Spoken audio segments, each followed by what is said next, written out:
A consequência da aplicação das indulgências é que quando o sacerdote, por exemplo, ou alguma autoridade, né, chegasse para cobrar um indivíduo de algum crime, alguma não observação de lei que o indivíduo tivesse feito, já imediatamente o acusado ele mostrava que ele tinha uma bula papal inocentando de certas coisas, né? Aí alguém pergunta, mas de onde vêm essas indulgências, né? A origem delas?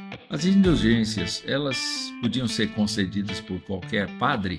Não, no princípio era pelos bispos, arcebispos e naturalmente pelo Papa. Olá, meu nome é Wilson do Amaral Filho, eu sou pastor da Igreja Presbiteriana de Jundiaí e você está no podcast de História da Reforma Protestante, uma iniciativa da nossa igreja para contar a respeito da história da Reforma Protestante da qual nós somos filhos. E está conosco o presbítero Vlander Zickel, que é um mestre na área por conta dos seus mais de 30 anos estudando esta matéria. Boa tarde, presbítero Vlander. Boa tarde a todos. Vamos então dar continuidade, né, na gravação de mais alguns episódios aqui, né? Pois é, no último episódio nós conversamos a respeito de Martinho Lutero e da sua implicação, vamos dizer assim, com as indulgências. E eu gostaria que nós relembrássemos aí que havia preços dados pelos pecados e havia, então, uma tabela, é isso? Exato, a tabela de preços, né? Por exemplo, né, nós abordamos rapidamente, por exemplo, na Alemanha, né, a poligamia, por exemplo, custava a moeda da época lá 6 ducados, né? Sei. Perjúrio e roubo, por exemplo, era mais caro, né, do que a poligamia, 9 ducados. Homicídio era mais barato do que roubo e perjúrio, 8 ducados. Feitiçaria era barato, só 2 ducados, né? Na Suíça, por exemplo, tinha um outro vendedor de indulgência chamado Bernardo Sansão, que ele cobrava apenas 1 ducado por um parricídio, que é matar o pai, ou um fratricídio, matar um irmão. Né? Então, vê que coisa louca, né?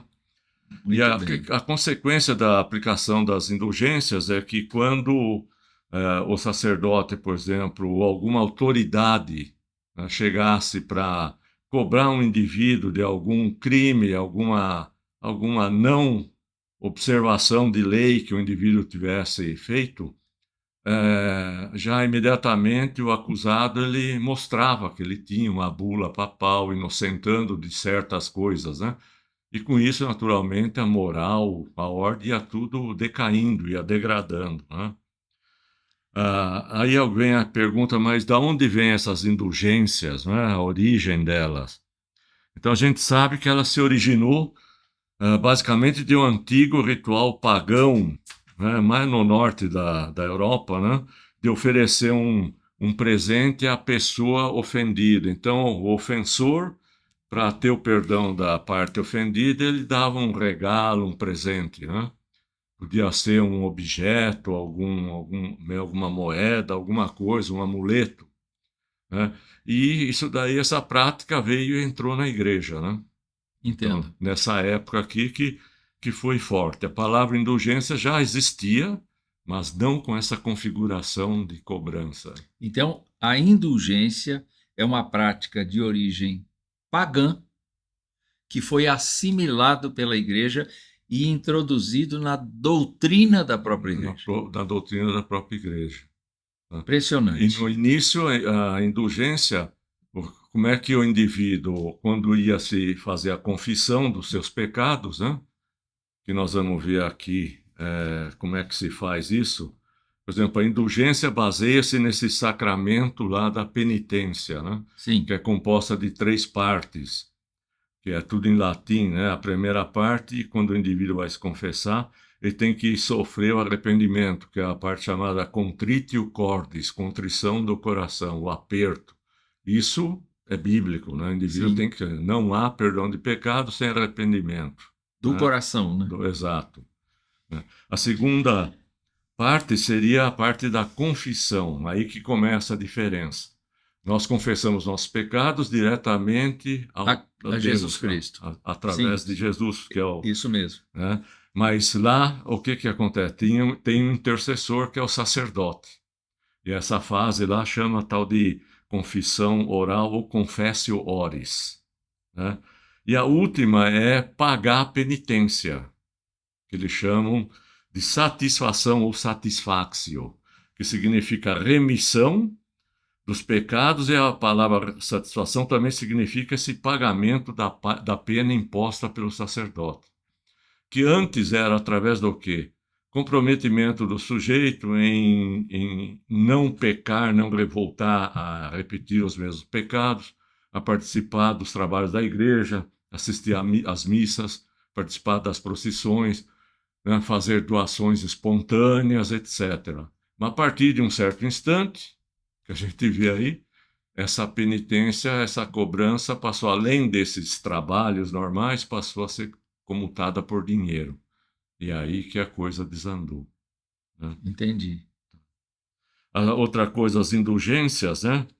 Que elas começaram a ser impostas pelo confessor, elas consistiam na remissão, a definição, né? Remissão da pena temporal. Que é interessante, né? Por que pena temporal? Na pena temporal do pecado, não é da eterna. Então, ela valia para os pecados cometidos temporalmente, em vida. Depois que vai ser estendida através de um outro mecanismo para as almas que eventualmente estariam no purgatório, conforme a teologia católica. Isso tem a ver com pecados mortais e pecados veniais também? Exatamente. Os pecados veniais tinham indulgência. Ambos. Ambos tinham. Ambos. A definição era que, bom, primeiro, aí nós temos que ver, por exemplo, por que surge o purgatório? Como é que o indivíduo ia para o céu? Bom, ele ia para o céu, diz a teologia, desde que ele morresse em estado de graça. Sim. E o que é esse estado de graça? É estando na amizade com o Senhor, na amizade com Deus. Sim. Tá? Agora, se está em estado de graça, por que que existe a possibilidade da alma, segundo a teologia católica, de ele não ir direto para o céu e ter que passar pelo purgatório? Né? Então, ninguém podia ter certeza disso. Então, na dúvida, se criou isso. Bom, vai que, né, a alma de alguém pode estar no purgatório, tá? Como a alma já está lá, o indivíduo naturalmente morto, não teria mais como ele pagar a própria indulgência. Falou, não, mas os familiares, os amigos podem. Então, se estendeu essa prática a terceiros, para você poder interferir na vida espiritual de quem já morreu também. Pecado venial seria, então, um pecado leve. Diz, o que é pecado leve?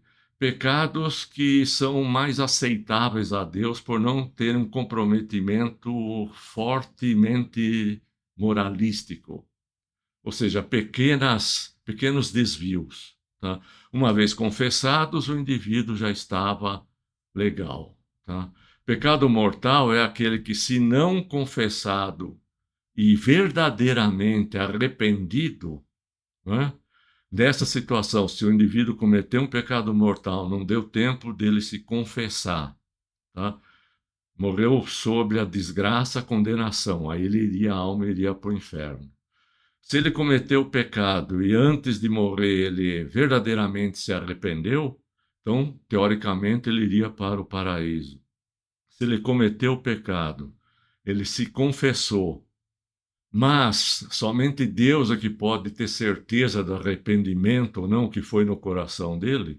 Família ficou em dúvida alguma, então a alma dele pode ser que esteja então no purgatório para aperfeiçoamento. E aí também se explorava todo esse. Então é uma dificuldade, porque não há graduação de pecado, né? Pecado leve, pecado mais Pecado é pesado. pecado. É o ser humano que criou, né? Por exemplo, É. o roubo é mais leve do que um estupro do que um homicídio, alguma coisa assim. Mas para Deus é não conformidade ou transgressão da sua palavra, né? As indulgências, elas podiam ser concedidas por qualquer padre? Não, não. Em princípio, era pelos bispos, arcebispos e, naturalmente, pelo Papa, quando era para dar para toda a Mas o coletividade padre cristã. podia ouvir a confissão O do fiel. padre tinha que ouvir a confissão. Mas ele não podia fornecer Não, indulgência. no início ele estava autorizado ele a vender a indulgência. Entendi.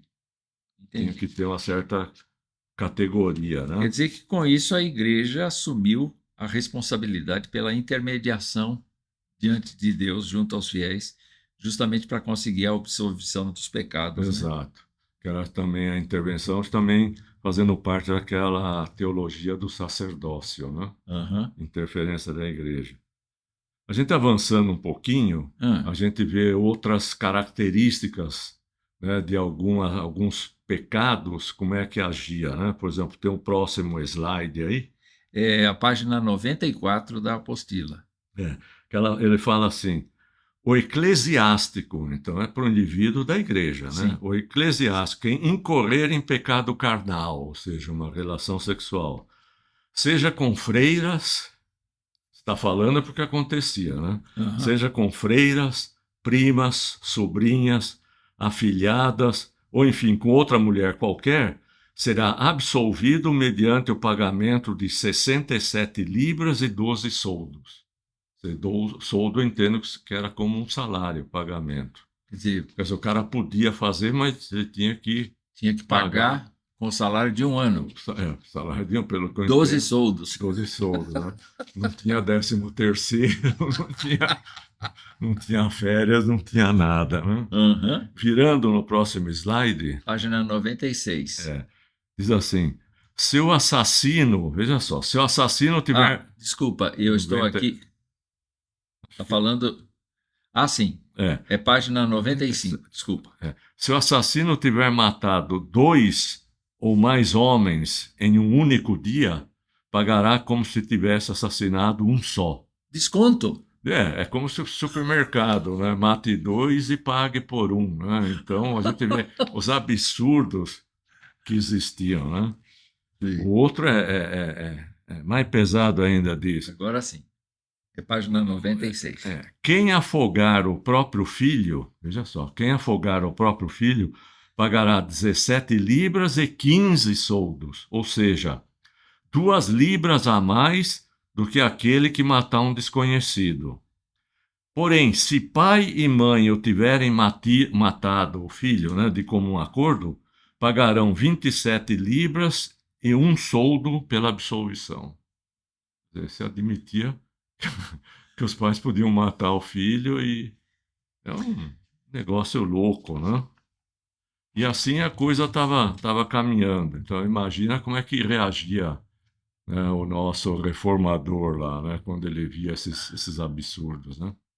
E ele estava começando a entender o princípio bíblico da justiça de Deus mediante a fé, não é? A fé. A salvação mediante a fé. E aí está basicamente tudo por obras, né? E com julgamento do que podia, o que não podia e como atenuar esses desvios. E a gente observa que quando os homens legislam e criam a justiça, que eles poderiam entender como justiça de Deus, na verdade eles estão inventando uns códigos de justiça que são absurdos mesmo. Né?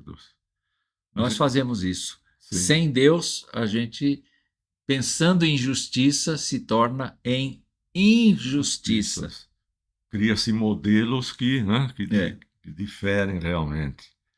Então, ainda dentro dessas caracterização, né, tipos de indulgências, mais um pouco ainda para a gente, podiam ser chamadas parciais, somente parte da punição.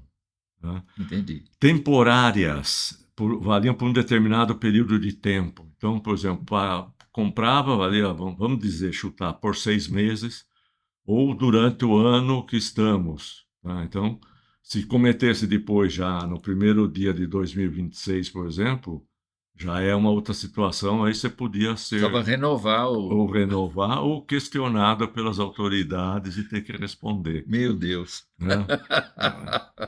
Perpétuas, sem limitação de prazo. Nossa, só que quando fala perpétua... ser mais caras. Mais caras, sim. Só que quando fala-se perpétua, sem limitação de prazo, é sempre aqui, né?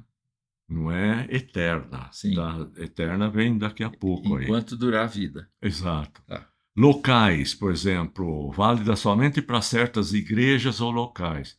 Então, é como, por exemplo, se fosse indulgência só para a IPJ, só para a nossa igreja, ou se valesse só para a cidade de Jundiaí. Entendi. Né? Alguma coisa assim. Reais que diziam respeito, por exemplo, à adoração de objetos, né? Como medalhas, rosários. Então, coisas que, em princípio, eram amuletos não, né, de coisas pagãs, que Sei. contrariavam a própria igreja, mas desde que se pagasse, então, estava liberado, né, do negócio. Plenárias, bom, pessoais, antes, né? Pessoais, concedidas a indivíduos ou a comunidades específicas, né? E plenárias, que era o perdão pleno das penas temporais. Bom, se dava o perdão pleno de todos os pecados temporais, era uma forma de garantir que a alma não teria que ir para o purgatório. Porque se ele já pagou tudo o que ele ia fazer em vida, passado, presente e até futuro, então já é uma condição de pureza suficiente para ele galgar o paraíso sem ter que passar no aperfeiçoamento do purgatório. Essa tudo, sempre lembrando que isso não tem nada a ver com o protestantismo. Né? Eu fico pensando aqui que essa legislação toda deve assustar a gente. A gente não deve zombar dela, mas a gente deve ficar assustado de onde que a religião pode caminhar, de que direção a gente pode ver que a religião toma caminhos. Se ela não estiver estribada nas escrituras, a religião vai se desenvolvendo. Quando você estava explicando todas essas coisas, eu me senti numa seguradora. Porque a seguradora tem plano para isso, plano para aquilo, plano para cima, plano para baixo. E, afinal de contas, isso era uma forma de prender o fiel à igreja. Era uma forma de inutilizar, vamos dizer, o raciocínio dele, impondo esse sistema religioso como se de fato fosse uma verdade absoluta. E não é. Uma dependência. Uma dependência. É um perigo. Vamos caminhar. Tá. E fala, mas essa base para as indulgências dentro da igreja, né? Ela está baseada, então, na chamada doutrina das boas obras, né? Que eles chamam de opera operato. Né? Ópera vem de obra mesmo. Sim. Né? Ou seja, veja bem para entender isso, né? Valores que poderiam ser transferidos de uns para outros. Como se ocorre isso? Então, vamos tentar explicar, né? Para isso, a gente tem que entender um pouquinho a chamada doutrina da comunhão dos santos, que eles chamam de communio sanctorum, né? O que é isso? Ele diz o seguinte, a igreja ela é proprietária do fundo inesgotável do excesso das boas obras de Cristo, da Virgem Maria, dos santos de todos os tempos. Como entender isso? Hoje é mais fácil explicar. A gente pode imaginar um banco virtual. Dentro desse banco, por exemplo, tem um cofre, naturalmente virtual, e nesse cofre estão armazenados como se fossem criptomoedas, que ninguém vê, mas elas existem e estão em circulação. Né? Associando, por exemplo, essas criptos, seria cada obra que Jesus fez. Sim. E por que inesgotável? Porque diz que se a Bíblia fosse mencionar todas as obras de Jesus, não caberia em todos os livros. Né? Sim. Então ele considera cada mártir, profeta, apóstolo, Jesus, Virgem Maria, ainda chamada de Virgem Maria, de cada um que foi um divulgador do Evangelho, todo aquele que fez uma boa obra, praticamente é como se uma moeda fosse para esse cofre virtual. Como é inesgotável, vai existir sempre. Sim. Então a igreja pode fazer o quê? É como se ela, através de uma mão invisível, pudesse sacar o correspondente. Então essa coisa serve como avaliador vamos dizer, do compromisso assumido pelo pecador de pagar, restituir à igreja uma parte pelo seu pecado. É por isso que o Papa poderia comutar a graça das indulgências por um pecado determinado, ou uma penitência, ou uma punição? Sim. E eles fazem, né? Por exemplo, esse ano é o ano do jubileu da Igreja Católica, né? Pois é. Voltamos a falar deste assunto no próximo episódio. Você está convidado a permanecer conosco e nos ouvir no próximo episódio. E aqui o meu até logo para você. Até logo, muito obrigado aí pela atenção e até logo mais, né?